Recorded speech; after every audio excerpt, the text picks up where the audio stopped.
It's been a long time since I did something here on my YouTube channel, mostly because I'm not.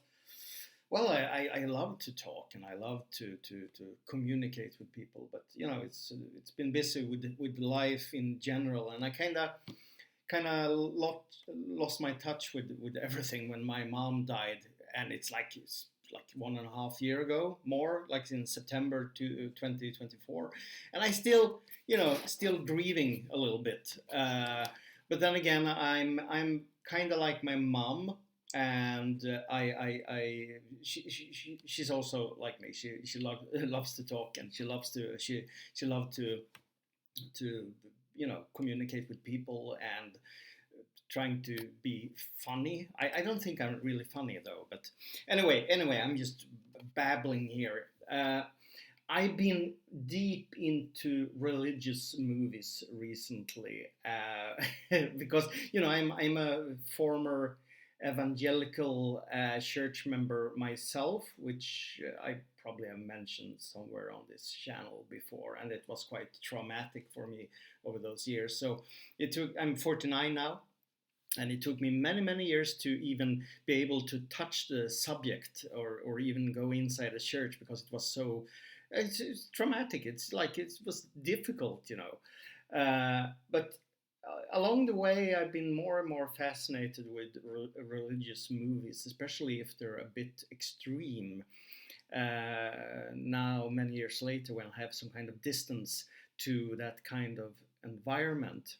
So, for example, I've been watching no less than 3 Left Behind movies recently. The one with Nicolas Cage from, when is it, 2014, which was fun. It was better than last time I saw it. And Cage, he's okay in it.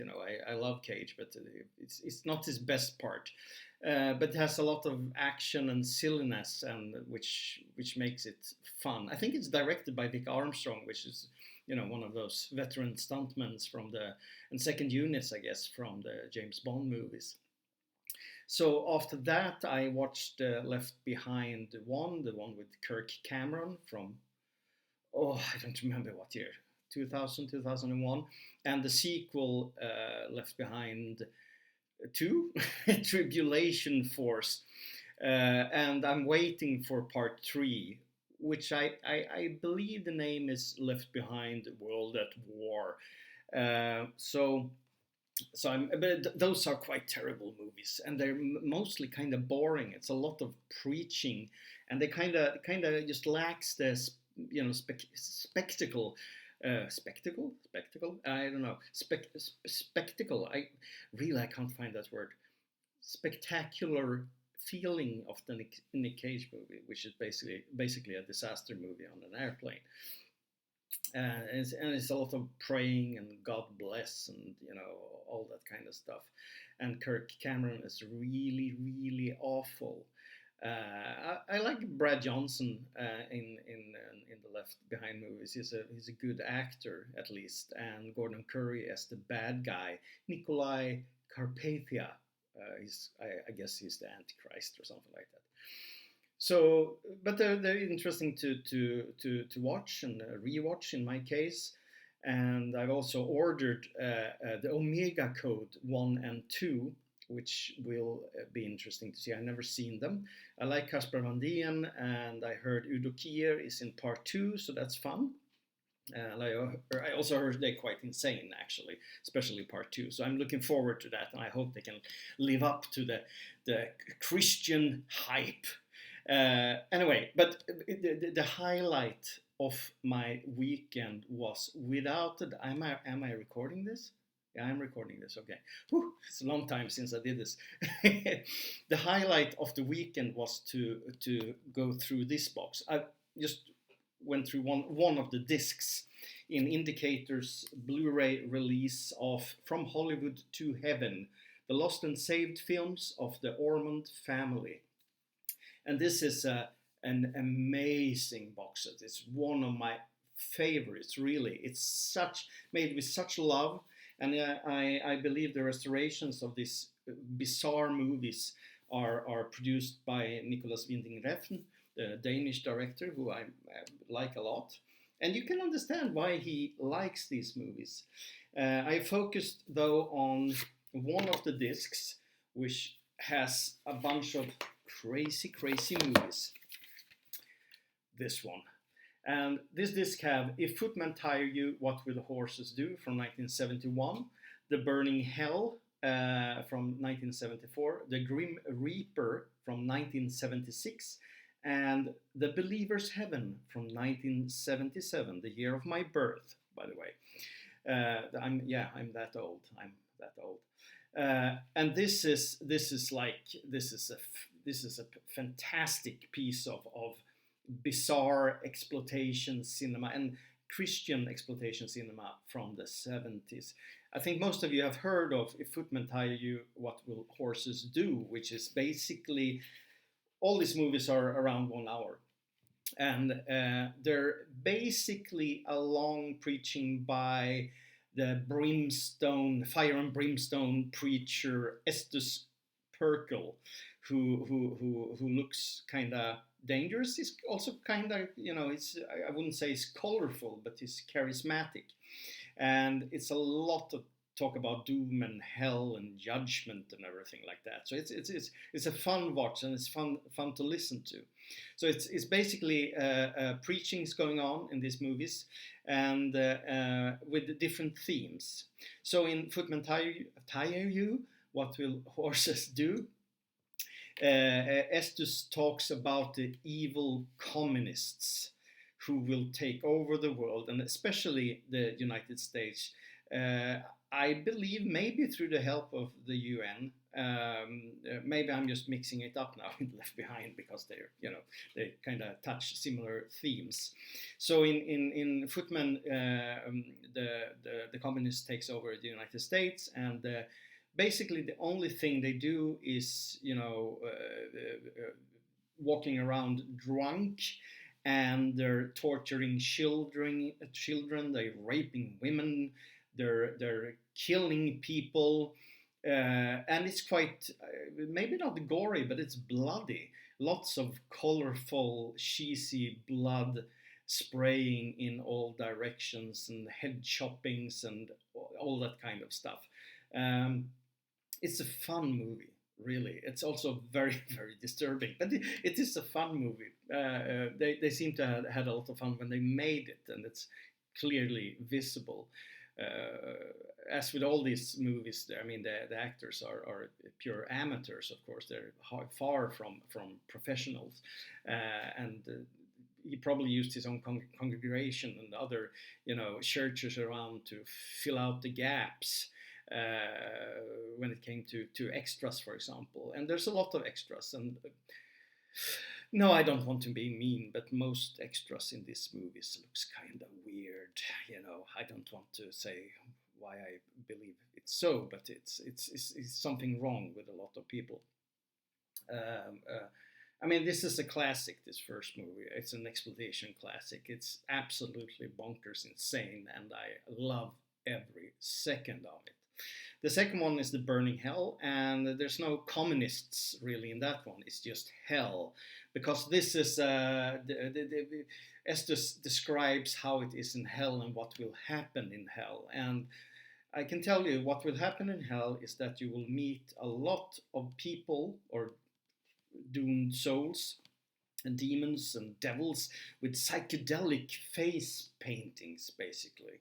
And of course, they always go into fist fights with each other, and they're angry, and they're unhappy, and they're in constant pain. And it's a lot of, once again, I'm repeating myself, but it's a lot of fun. It's another great movie from the Ormond family, or specifically Ron Ormond, who directed these movies. It's 58 minutes long, and it feels much shorter, which is the same thing with Footman. Something happens all the time, and even these sermons in between they're so aggressive or passive aggressive or angry that you get drawn into them, not because you agree, but because they're interesting to listen to. And it's kind of feels, for me, in Sweden, it feels very exotic. And I mean, I mean, in my past, I was at a lot of tent meetings, and I heard a lot of this Swedish pastors talk in similar wordings, but it's still a very different thing in Sweden. It's much more calm. Of course, they were talking in tongues, etc. They don't do that in these movies, which is kind of sad. But maybe that's not the tradition. Maybe they're even more conservative here. I do not know. The third movie, it's a kind of underrated movie called The Grim Reaper. Wait, I need to show you the Burning Hell poster that's on the inside. And behind here, you will see the very, very angry Estus screaming out his judgment over the sinners. Anyway, sorry.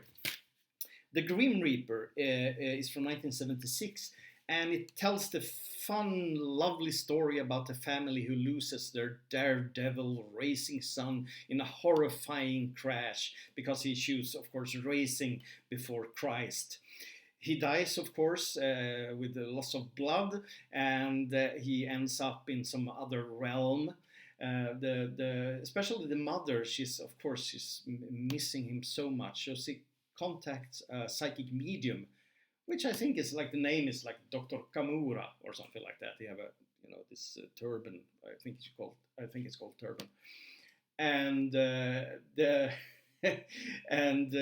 of course she learns it the hard way, that it's very, very dangerous to communicate with the other side in this way, to use spiritism, to use the occult to communicate with the dead. It's maybe not, it doesn't have as much action except a car crash in the beginning, which is stock footage of some poor sucker. Sorry, my nose is tickling all the time. They use a car crash from stock footage from some kind of a racing competition in the beginning, which is a great crash, by the way. I always love a good crash, but it's kind of a fascinating morality tale of what not to do as a pure Christian. But it's also it's like when their son dies, it's kind of too late. He can't find Jesus in the afterlife or something. He still will be in some realm somewhere, being unhappy, because he wasn't a pure Christian before that. The fourth movie, though, is less talked about, and it's called The Believer's Heaven, and it's the last one that Ron Ormond and Estus Pirkle did together. What I know, it's their last collaboration. I would say it's the most underrated of them all in this set. I heard, I can't confirm really where and why, probably somewhere on the bonus materials or on IMDb, this glorious source of knowledge and wisdom, that it was kind of a fiasco. It's the one of these four movies that pulled in the least money. But it also, they seem to have spent quite a lot of money on making this movie. It's shot in outside Jerusalem and in other countries and other places, and it looks very good. It has a very, I'm exaggerating here, it has a big feeling, but it's compared to the other movies. It tells the story basically how it will be in heaven, and also what will happen if you don't go to heaven. So it's a little bit of hell and stuff like that. But I enjoyed it because it felt even more, in many ways, it felt even more disturbing than the other ones. It had that cult feeling, that weirdness that you can encounter when you go to these kind of meetings, and especially in Sweden, when you kind of feel safe because you have love everywhere and everyone is happy, but there's something deeply wrong. And this movie, The Believer's Heaven, has a lot of that, and I really liked it. I mean, I loved all these four movies. I gave them all 4 of 5 on Letterboxd. It's kind of hard to to put a rating on them, because I mean you have to look at them for what they are, and for being very extreme evangelical Christian propaganda movies, fear mongering, uh, preachings. They're great. You know, I mean, they're the top of the line. They deliver so much entertainment, and I mean, I urge you to get this box, because it's fucking fantastic. It's really one of the best out there. And there's a lot of other movies. I've seen a couple of them, but I don't remember. Here's another one, another Christian movie I actually haven't seen yet. The Second Coming, Christ's Return is Imminent. I will have to watch that one, I believe. And there's something called The Sacred Symbol from 1984, 39 Stripes from 79. Here's more classic exploitation sleaze. The exotic ones, I think I've seen that one. The Girl from Tobacco Road, 40 Acre Feud. This one, Oh Please Don't Touch Me.